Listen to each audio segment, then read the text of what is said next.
Okay, everybody, it is my pleasure to introduce you to a member of my family.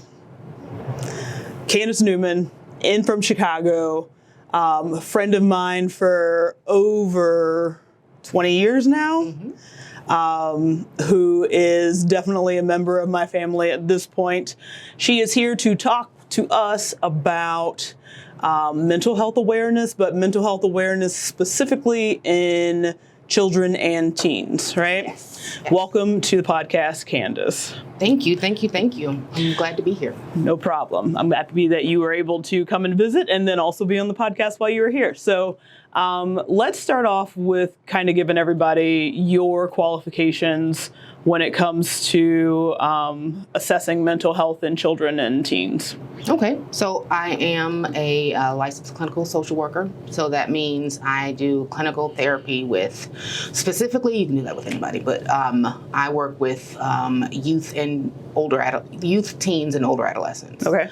So that's as young as 6, as old as 25.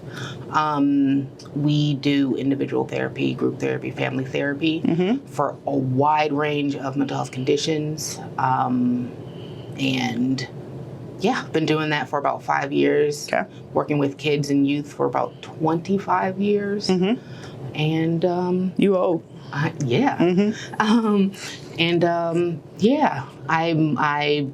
really excited. Really excited for the opportunity to get my master's in social work from Loyola, along with my master's in jurisprudence. So it's family law, so I can help families get the resources they need and know their rights in the law. So the reason why I thought it would be a good idea to have you in here, not that we are always focused on children inside Reynolds in general, but a lot of us have kids, we have grandkids, we have nieces and nephews, our kids have friends, our friends have kids, right? So what are some things that we can kind of be on the lookout for in trying to figure out whether or not it's time to seek some sort of therapeutic help for kids and teens and young adolescents in our lives? Okay, so mainly as a diagnostician, we talk to all kinds of caregivers in schools about the children's behavior and trying to get an understanding of what's children's behavior developmentally, what's appropriate, and how is it affecting their lives. Because you have 2-year-olds or 5-year-olds or 6-year-olds with those tantrums, and that's okay. But is it a tantrum every day that they can't go to school and they're constantly getting kicked out of the classroom? So that's what we kind of assess for, the things that are happening and how it's affecting. So for instance, for children, you mainly things like excessive worry, of fear of things like catastrophic things that will happen. Frequent complaints of illness, so can't go to school, my stomach hurts, my head hurts, but there's no cause, no apparent like medical cause for it. Things like emotional dysregulation, like I mentioned, the tantrums, irritability, but in a way that anybody who has parents or with kids, when a kid is acting up or when there is something wrong and they are acting out. And so if that's the case and they're doing it more often, it's probably time to seek some help, some assistance to see. Just an evaluation. That's great. The great thing about mental health is you can stop at any point. I know it scares a lot of people. You can just go in and get an evaluation. I, as a therapist, have told in an intake, your kid does not need therapy. And then I'll refer them for other resources and things like that. And so for teens, I would say some of the same things I mentioned for kids, but additionally, if they start to, because teens are typically very social, if they start to withdraw and avoid friends or don't want to be with friends, or if they have a loss of interest in things that they used to enjoy, that's something that may indicate some anxiety or depression. Any additional or excessive use of drugs or alcohol, then if you know that they're doing it, like than they were before, or if they weren't before, if they're doing it. Talking or thinking about death, or also some forms of psychosis, thinking that somebody's out to get them, or somebody's controlling their mind, or they're hearing or seeing something that's not there.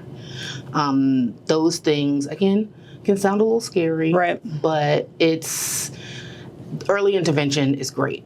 And it's better safe than sorry to see what's going on than to not see what's going on.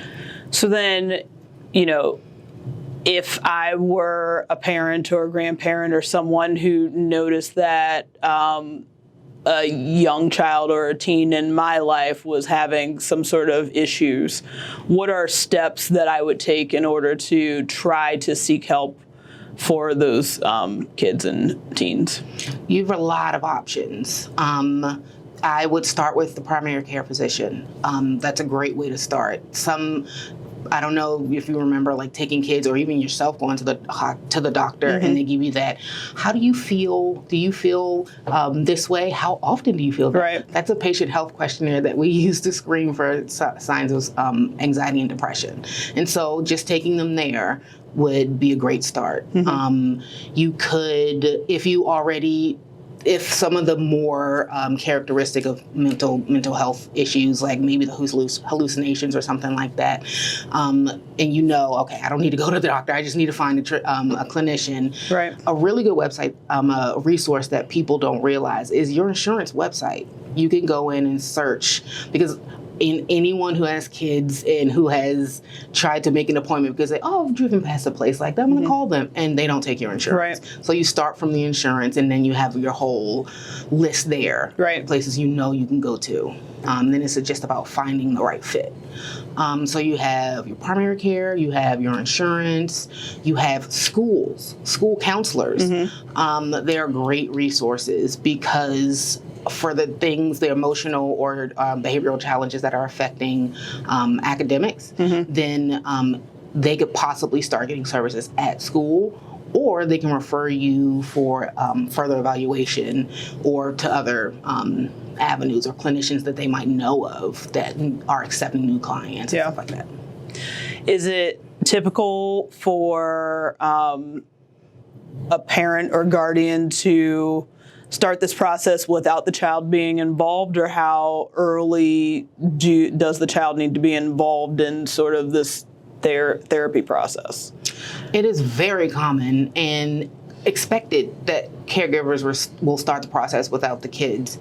I highly recommend for therapy. So I'll give you an example. For instance, what I do at my job, I do from intakes right off the wait list until therapy starts. And it first starts with a conversation with the caregiver, and it's a long conversation. But in that, I always tell them or ask them, what does your child know about you seeking services? Because a big key thing for services to work is they have to buy into it. And if they, especially teens, if they feel like they're forced to do it, I'm just going to sit there and talk to them, and they're not going to share anything with me. And so it's parents, caregivers start, and then involve them with it. Even for adults, anyone is going to want to change and going to do the work if they understand why they're doing it.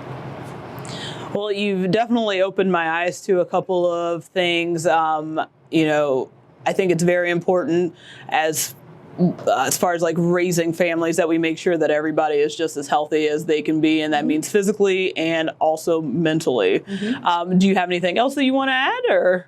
Well, I just wanted to throw out there, I love with the resources, parents for some reason don't get these often enough, I think. And so get out there on the internet of reputable sources. CDC, great place for mental health resources, and for youth and children. NAMI, the National Association for Mental Illness, I believe that's what it is, NAMI.org. Also, the National Institute of Mental Health. Great resources, fact sheets. They've got it down pat for somebody who wants to know about something but is intimidated by, I have no idea what this is. You can get some great resources there. So there really are fewer excuses as to why we aren't taking care of our mental health as well as our physical health these days, right?